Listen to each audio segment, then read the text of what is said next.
उन्होंने कहा कि बहुत करोड़ों रुपया का लेन देन हुआ है, ट्रांजैक्शन हुआ है एमवीवी न्यास और हमारी वाइफ के बीच में। तो अकाउंट नंबर बता दीजिए, tell me the account number so that I can verify. हो सकता है my wife is doing it, I am not aware about it, let me find out. वो आप बता दीजिए। उन्होंने कहा कि इन्होंने बहुत सी संपत्तियां खरीदी हैं। तो संपत्ति कौन सी है? वो जमीन इन्होंने खरीदा है और चला रहे हैं कि जमीन घोटाला है, जमीन मेरा। एक कट्ठा भी पटना में मेरे नाम से जमीन होगा तो मैं प्रशांत किशोर जी का गुलामी करने को तैयार हूं।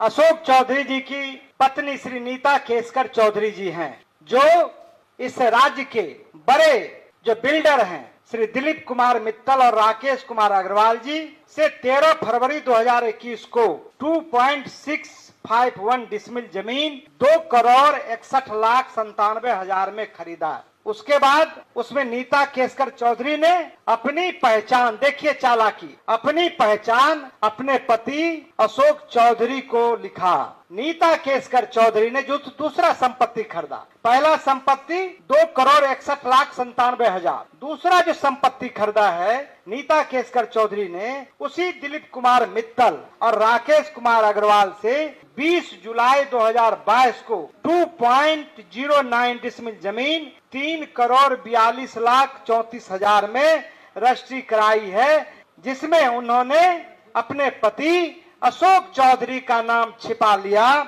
और अपना पहचान पिता श्री गोपाल राव केसकर और उनके दुर्गा मेरीन ड्राइव दुजरा का पता दिया है। आप समझ सकते हैं कि ये कुल संपत्ति 6.08 करोड़ का है और उसमें 10% रजिस्ट्री शुल्क लगा है। मतलब कुल मिला के ये 7 करोड़ का संपत्ति है। एक में वो पता लिखता है अपने पति के बारे में, उसके निवास के बारे में, दूसरे में वो पता लिखता है अपने पिता के बारे में और पिता के एड्रेस पर वो लिखता है। ये बिल्कुल जालसाजी है, ये धोखा है और ये बड़ा गबन है। हम आपको उसका रजिस्ट्री सीधे तौर से उपलब्ध कराते हैं, जो आप लोग भी इसको देख लीजिए। ये आपको एक डीड है और दूसरा डीड आपको ये है, डीड नंबर 2939 एक है और दूसरा डीड नंबर 10,846 है।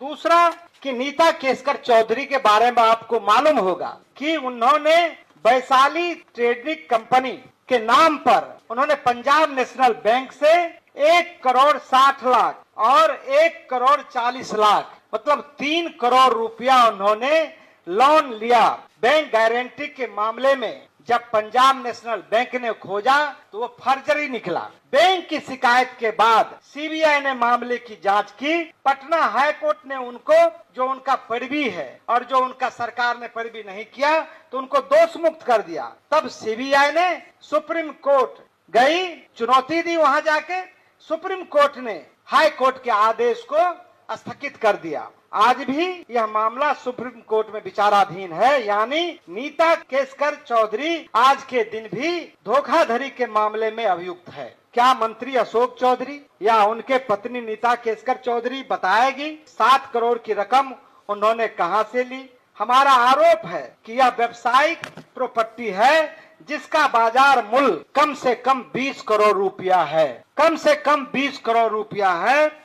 दूसरी बात कि सीबीआई जब जांच कर रही है तो इतना पैसा कहां से लाया है, ये महत्वपूर्ण बात है। ये मैं सिर्फ नीता केसकर चौधरी के बारे में और अशोक चौधरी के बारे में आपको हमने बताने का काम किया है। अभी हम लोग मंत्री अशोक चौधरी और उनकी पत्नी नीता केसकर चौधरी के सिर्फ 2 संपत्ति के बारे में मैं फिर कह रहा हूं, आपको जानकारी दे रहा हूं, जो 20 करोड़ की संपत्ति है और जिसने बैंक के साथ धोखाधड़ी किया है। उसके अलावा उन्होंने जो संपत्ति अर्जित की है वो मैं आगे बताऊंगा।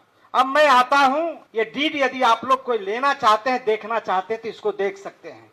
दूसरा, प्रशांत किशोर जी ने ये कहा था कि जो मानवीय वैभव विकास न्यास है ने अशोक चौधरी की बेटी सांभवी चौधरी और स्वर्गीय किशोर कुणाल के पुत्र सायन कुणाल के साथ विवाह के रिश्ता तय होने और विवाह संपन्न होने के दरमियान खरीदी गई संपत्ति है जो करोड़ों में है, जो करोड़ों में है। तो उन्होंने कहा कि उसके पहले वो ट्रस्ट जितना खरीदता था और उसके 10 वर्ष का, तो वो कभी भी इस तरह का संपत्ति नहीं खरीदा गया था।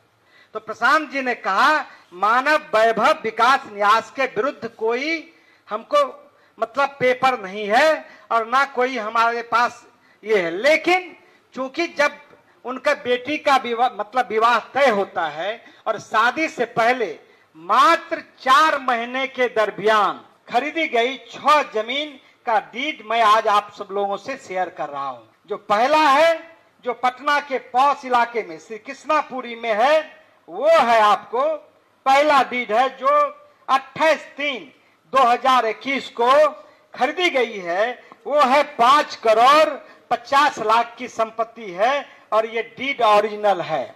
ये डीड आप देख सकते हैं, ये डीड देख सकते हैं और आपको मैं उपलब्ध भी करा दूंगा पीडीएफ उसका। दूसरा उन्होंने रूपसपुर में खरीदा 3 करोड़ 43 लाख का, जो 12/5/2022 को मानव वैभव विकास ने रजिस्ट्री करवाया है।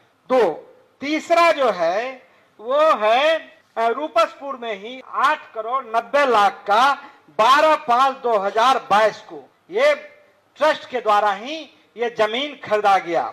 चौथा जो है वो है मैनपुरा में 7.20 करोड़ 7 करोड़ 20 लाख रुपए का उन्होंने खरीदा, जिसका डीड नंबर है 10,512 और डेट है 14/7/2022। ये आप देख लें, मैं इसका भी आपको उपलब्ध करा दूंगा।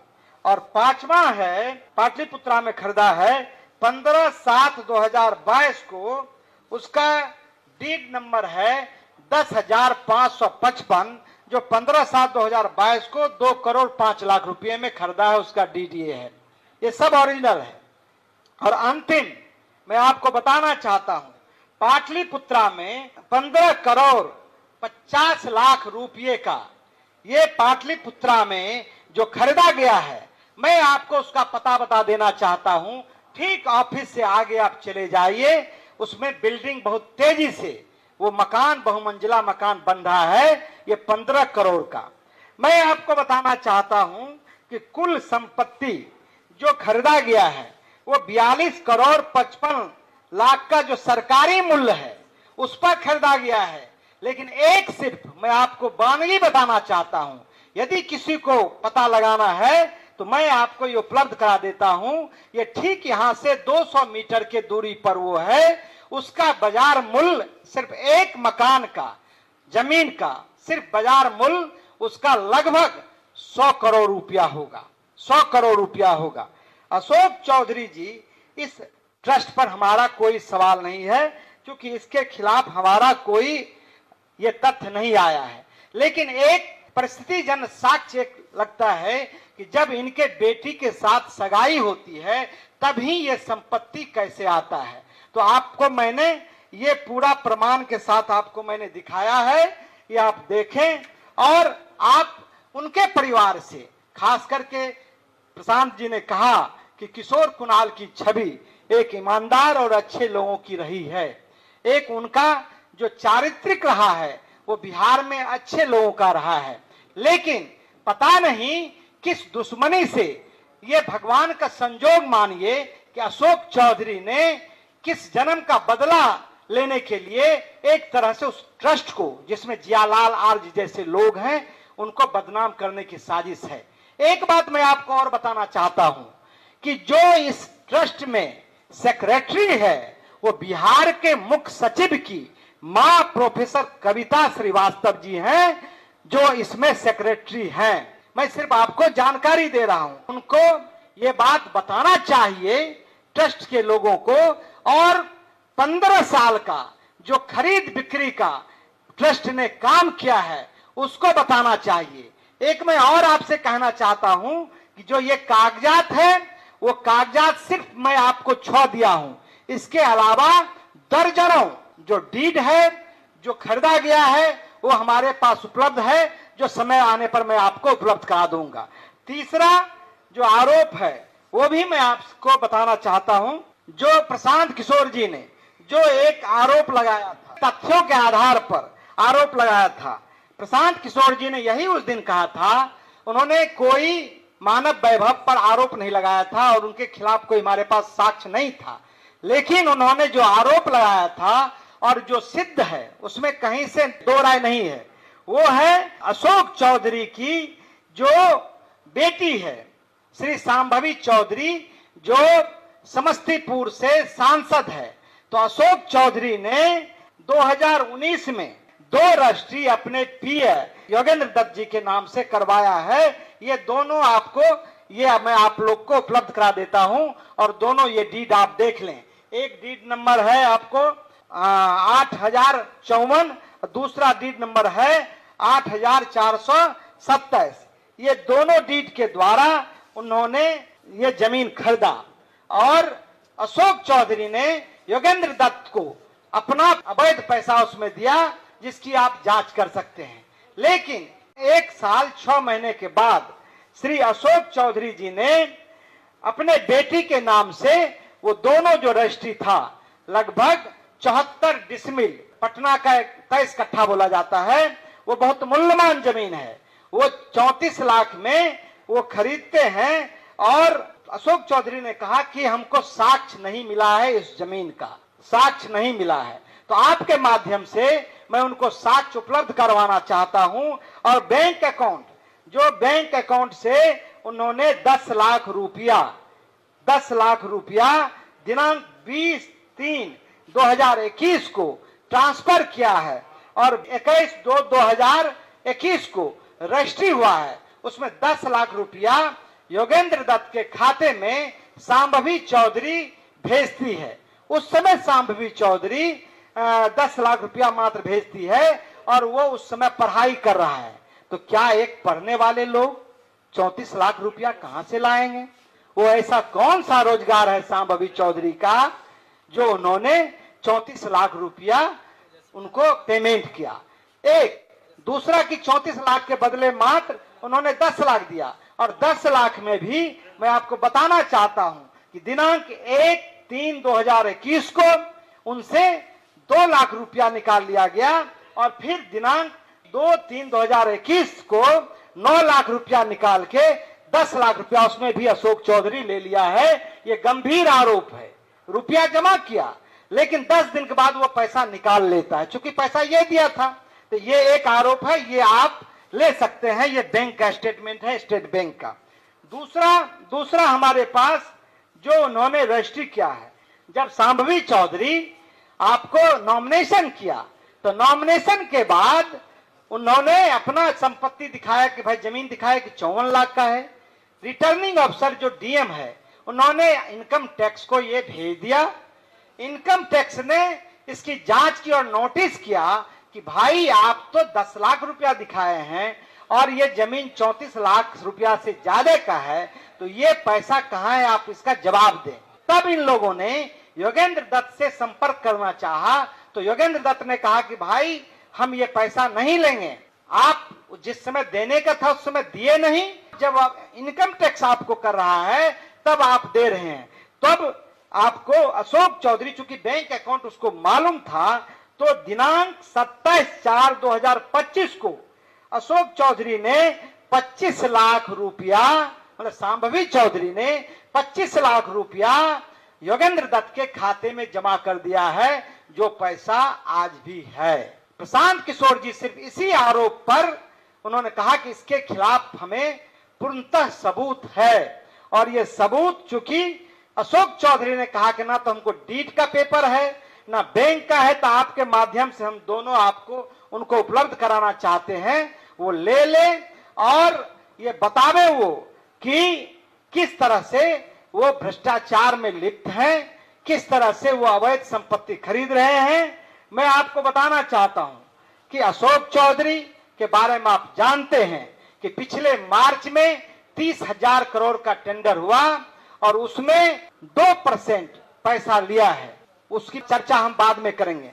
लेकिन अशोक चौधरी ने जो साम्राज्य खड़ा किया है, वो दिल्ली में सफदरगंज में अपने मां के नाम से फ्लैट लिया है, जिसमें मनीष आनंद की कंपनी ने उन्हें बेचा है, प्रॉपर्टी खरीदी है। जो राकेश कुमार बंसल है और जो एक और हैं वो दोनों, आपको कुणाल साहब ने भी वही संपत्ति बेचा है और नीता चौधरी केसकर को भी वही संपत्ति बेचा है। आप समझिए, दोनों का संपत्ति वही बेचा है।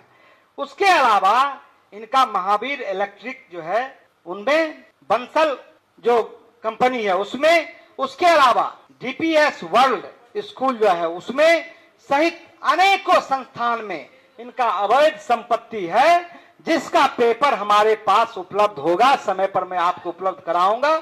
लेकिन अब अशोक चौधरी जो 100 करोड़ का मानहानि का मुकदमा प्रशांत किशोर जी पर किए हैं, तो उसका जवाब तो प्रशांत जी ने कहा कि हमारा वकील दे देगा। इसके पहले भी उन्होंने केस किया है, लेकिन अब उनको मैं सीधे कहना चाहता हूं कि आपने कहा था कि पेपर उपलब्ध नहीं है, तो पेपर आपको उपलब्ध हो गया है। इधर उधर की बात मत कीजिए, आप बताइए इतना प्रॉपर्टी आपने कहां से लाया है, ये आप बताइए। ये प्रॉपर्टी 200 करोड़ का प्रशांत किशोर जी ने कहा था, तो वो कम है, बल्कि ज्यादा पैसा है। इनका जो वेयर हाउस का है वो 100 एकड़ के जमीन में है। मैं आपको बताना चाहता हूं, इनका पार्टनरशिप विभिन्न लोगों के साथ है, तो उनको बताना चाहिए और उनको पब्लिक डोमेन में बताना चाहिए। दूसरी बात मैं आपको कहना चाहूंगा कि नीतीश कुमार जी से मेरा अपील है कि नीतीश कुमार जी के मंत्रिमंडल में जब भी किसी पर गंभीर आरोप लगा है, आप याद कीजिए जब हम भी एमएलए बने थे 2005 में 24 नवंबर को वो शपथ लिए थे और जीतन राम मांझी के खिलाफ आरोप लगाया था, तो उन्होंने तुरंत उनके खिलाफ विजिलेंस में आरोप था, तो उनसे तुरंत इस्तीफा लिया। सिर्फ उन्हीं से नहीं बल्कि 6 मंत्री से लिया। 7वां तेजस्वी यादव पर जब इसी जमीन खरीद में गंभीर आरोप लगे, तो उन्होंने कहा कि आप इसमें जवाब दीजिए, पब्लिक को जवाब दीजिए, और इसी आधार पर उन्होंने गठबंधन तोड़ लिया।